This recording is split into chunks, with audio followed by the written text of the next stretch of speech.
여러분 반갑습니다. 오늘도 주의를 지키는 성도님들에게 주님의 은혜와 평강이 넘치기를 축원합니다.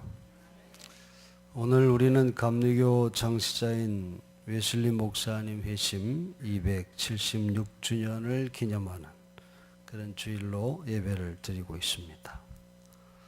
지난 주간에 우리 지방에서는 웨슬리 회심 기념 송회를 은혜 가운데 가졌습니다. 우리가 아는 것처럼 웨슬리 목사님의 뜨거운 회심은 예배 시간 사회자의 성경 낭독을 들으면서 그의 마음에 뜨거운 감동이 밀려오는 체험에서 시작되었습니다. 웨슬리 목사님은 거기서 하나님의 음성을 들었던 것이죠. 그동안 웨슬리에게서 하나님의 음성이 들려지지 않았던 것은 아닙니다. 목회자의 가정에서 태어나서 신학을 배우고 주의 종으로 선교 사역을 하기까지 하나님은 언제나 변함없이 한 번도 쉬지 않고 그의 음성을 들려주셨습니다. 웨슬리는 누구보다도 하나님의 말씀을 잘 알고 있었고 말씀대로 살려고 애를 썼던 사람입니다. 그러나 그의 지식과 그의 열정만으로는 주님의 영인 성령을 온전히 모셔드리지 못했던 것입니다. 예수님은 성령 체험을 통한 우리의 회심이 어떻게 이루어지는지를 이렇게 말씀하십니다. 계시록 3장 20절에 보아라, 내가 문 밖에 서서 이렇게 두드리고 있다. 만일 누구든지 내 음성을 듣고 문을 열면 내가 그에게로 들어가 그와 함께 먹고 그도 나와 함께 먹을 것이다. 그렇게 말씀했습니다. 주님은 우리가 마음의 문을 열고 그의 음성을 듣고 응답할 때 주님이 우리 가운데 들어오시며 진정한 믿음의 삶이 시작될 것이라고 말씀하시는 것입니다. 그리할 때 우리는 주님과 함께 공동 식사를 하게 되는 그런 기쁨이 오게 된다는 것입니다. 천국은 함께 나누는 공동 식사로 묘사될 때가 많습니다. 가족이 함께 둘러앉아 식사를 한다고 해도 상대방에게 말을 하거나 그의 말을 듣지 않는다면 낯익은 공동 식사라고 말할 수 없을 것입니다. 그저 아무 말 없이 한 상에 둘러 앉아 있으면서도 그저 무슨 남남처럼 원수같이 그렇게 식사를 한다면 그것은 그냥 밥을 먹는 것이지 진정한 공동 식사라고 말할 수 없을 겁니다. 진정한 공동 식사에는 기쁨이 있습니다. 행복이 가득합니다. 주님의 음성을 듣고 응답하는 곳에 주님과 함께하는 기쁨과 행복이 넘친다는 것이지요. 웨슬리의 회심은 바로 이런 체험을 느끼게 되었다는 것입니다. 성도 여러분, 하나님이 어떻게 말씀하십니까? 물론 주된 방법은 성경을 통해서입니다. 우리는 성경을 하나님의 말씀이라 부르고 하나님의 감동으로 된 것으로 믿습니다. 이런 고백은 성경을 어떤 자세로 읽어야 하는지를 말해주는 것이지 성경을 어떤 개념적인 것, 다시 말해서 정보 수집을 위해 읽는 단어들에 불과한 것이 아니라고 하는 것을 우리에게 기억해 주는 것입니다. 성경은 하나님이 말씀하시고 또 그분의 영감을 받은 단어들이며 따라서 성경을 읽는 것은 조용히 말씀하시는 그분에게 귀를 기울이는 자세를 가져야 한다는 것입니다. 성경 읽기에서는 관계가 먼저이지 정보는 부차적인 것입니다. 그러므로 우리가 성경을 대할 때 하나님의 음성은 성경의 문자들, 그저 단어들로 말씀하실 때도 있지만은 하나님의 영에 인도되어 내면의 소리로 또 확신으로 또 어떤 때는 회개의 영으로 때론 다른 사람의 지혜로운 말로 그리고 창조된 피조물들로 말씀하실 때가 있다는 것입니다. 다윗의 시로 알려진 오늘 본문에서 다윗은 하나님이 말씀하시는 것을 듣습니다. 시편 29편은 폭풍 속에 그분의 권능을 드러내는 야훼를 찬양하고 있는 그런 시편입니다. 다윗이 들은 하나님의 음성은 강력하고 위엄이 있습니다. 그것은 바다로부터 육지로 굉장한 소리를 내며 나아가면서 거센 파도를 유발하고 천둥으로 하늘을 갈라놓고 나무들을 넘어뜨리고 나뭇가지들을 사정없이 부러뜨리는 폭풍과도 같다는 것입니다. 오늘날 대부분의 기독교인들은 하나님의 음성이라고 하는 개념을 곤욕스러워합니다. 그저 다윗 같은 특별한 사람들에게나 말씀하시는 것이지 우리와 같은 보통 사람들, 최소한도 나에게는 말씀하지 않는 것 같다, 그렇게 말합니다. 성경에서 하나님은 오직 사람에게 말씀하십니다. 아브라함이나 모세나 기드온이나 사무엘, 이런 믿음의 사람들. 그런데 이렇게 중요한 사람들에게만 말씀하시지 않고 하나님은 하갈에게도 말씀하셨고 아나니아에게도 말씀하셨고 그리고 우리 같은 보통 사람에게도 말씀하신다는 것입니다. 성도 여러분, 강력한 폭풍 속에서 하나님의 음성을 들은 이 다윗의 경험은 개인적인 것이었음을 우리가 기억해야 합니다. 똑같은 폭풍 속에서도 모든 사람이 하나님의 음성을 들을 수 있는 것은 아니라는 것입니다. 이번 세월호 참사에서 유가족의 대변인으로 일하고 있는 유경근 씨는 우리 감신 후배입니다. 그는 감신을 나오고 연대 신대원을 나와서 목회를 하다가 장로인 아버님의 사업을 이어서 지금은 목회를 그만두고 평신도로 신앙생활을 하고 있습니다. 이 유경근 씨도 이번에 예은이라고 하는 예쁜 딸을 잃었습니다. 수많은 생명을 앗아간 엄청난 재앙 속에서 그는 하나님의 음성을 들었습니다. 그것은 이번 기회에 우리나라의 대한민국을 살고 싶은 나라로 만들어야 한다는 음성이었습니다. 대부분의 승객들을 살릴 수 있었는데도 그들을 그대로 수장시켰던 수많은 의혹들에 대한 정확한 진상 규명이 이루어져야 한다는 것입니다. 세월호 참사는 300여 명의 가족들만의 일이 아니라 모든 국민의 일이 됐다는 것입니다. 지금 이 문제를 해결하지 않으면 또다시 다른 일이 일어나서 내 아이에게, 나에게도 일어날 수 있는 일이기에 철저한 진상규명이 이루어져야 한다는 것입니다. 그래야 처방과 대안이 나오게 되고 다시는 이런 일이 일어나지 않도록 할 수 있다는 것입니다. 그는 말합니다. 정권 퇴진은 중요하지 않다고 합니다.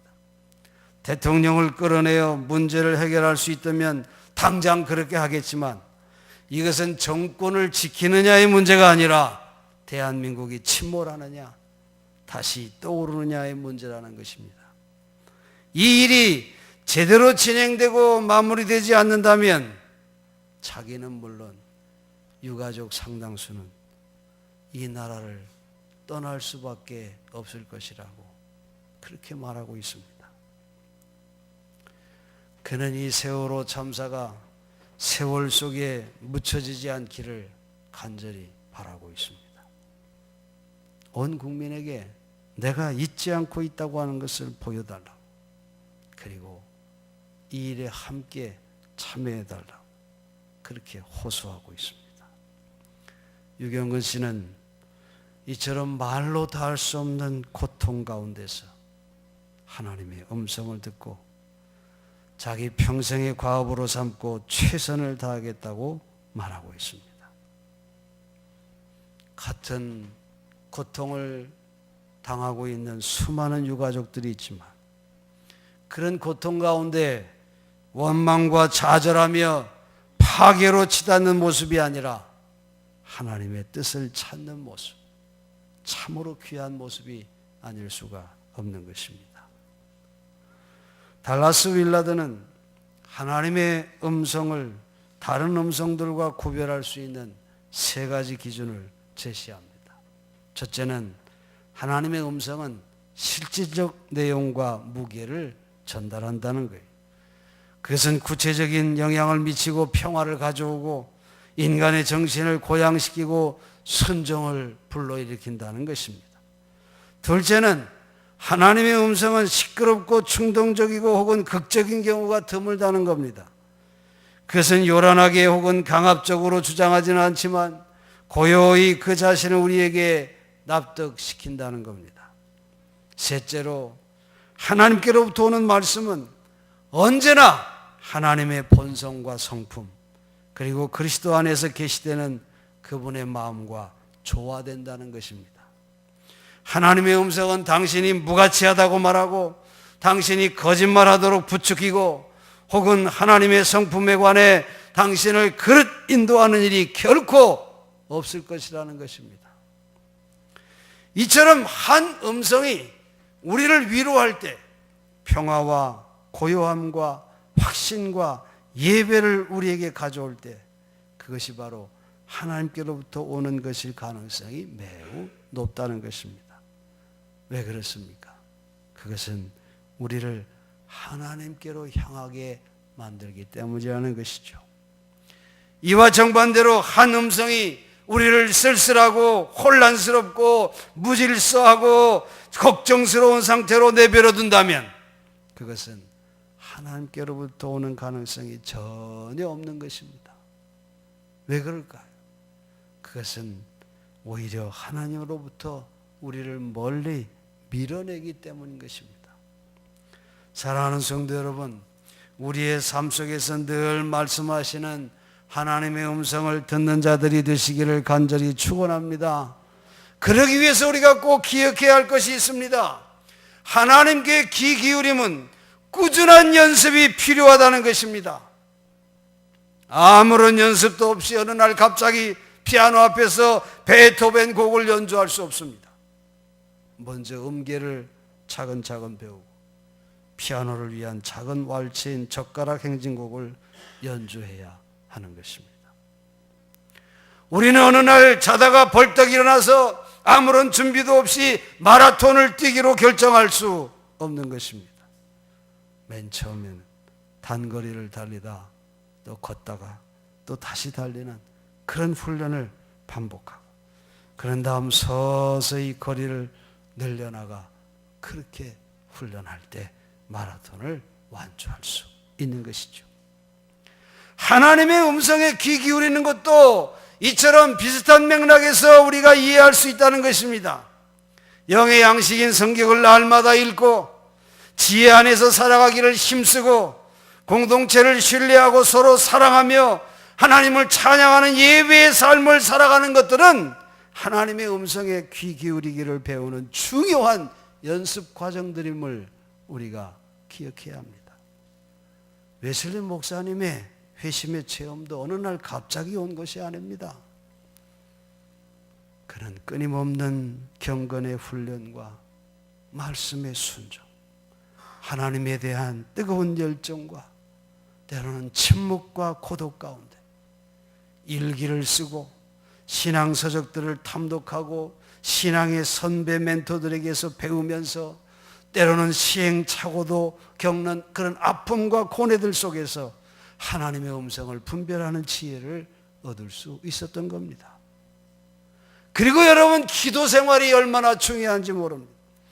모든 신자들이 다 설교하도록 부르심을 받지는 않았지만 모든 그리스도인들은 누구도 예외 없이 기도하도록 부르심을 받았다는 것을 잊어서는 안 되는 것입니다. 기도는 우리의 의무이자 특권입니다. 기도는 공기나 물, 음식 등과 마찬가지로 우리의 생존과 성장을 위해 필수적인 것임을 우리가 잊지 말아야 합니다.